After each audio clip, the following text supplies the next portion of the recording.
So, Entering the Infinite by James Van Gelder, a modern author, as you will.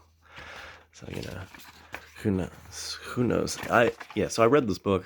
It's pretty good. This is the guy who, for anyone who's into the Mopai tradition, he also wrote the kind of practical, or his take on the book, or his take on the Mopai tradition, I should say, which I thought was actually pretty good.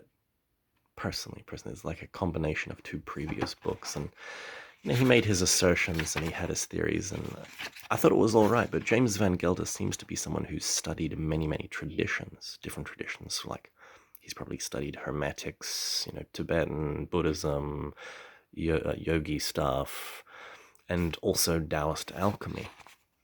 And that's actually what I'd say, which is interesting about this book. He goes through, what is this? He goes through awakening, foundation, natural progression, etheric body, alchemical evolution, remnants of alchemy, rankings of consciousness. It's interesting. It's interesting. A lot of the early part of the book is just kind of like, yeah, okay, I get it. Drugs are bad, blah, blah, blah, blah, blah, blah, blah, blah. Some of the etheric body, and I think alchemical revolution. No, somewhere.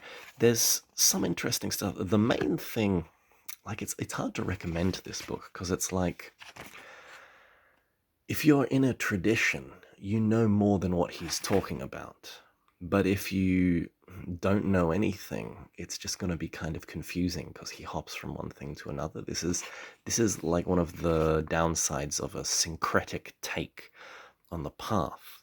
But nonetheless, once again, this can be good for a beginner because it can act much like a nexus point. He's got a bibliography and a glossary in the back that you can kind of look up all these different books or get a flavor. The thing that he talks about that you do like, you follow, and the things that you don't really interest you, you just skip. That's how I would say to use this book. The thing that I thought was most interesting is when he compares or combines systems.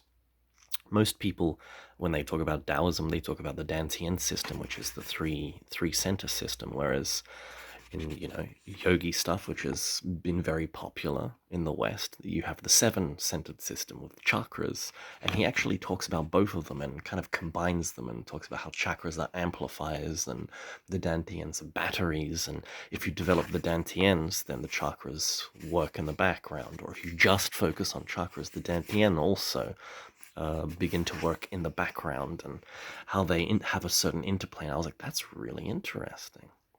And he talks about different levels of consciousness, and Tibetan Buddha's attainment, and he's got a whole bunch of like excerpts from this guy called Tian Di, and I was just kind of like, yeah, whatever, bro.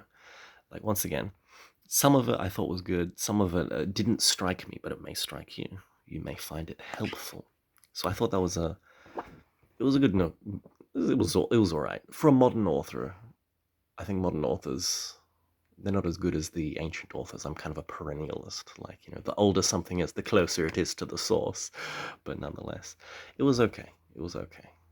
Strong 6 out of 10. I'm sorry, James. He's got good stuff. It's good stuff in the book.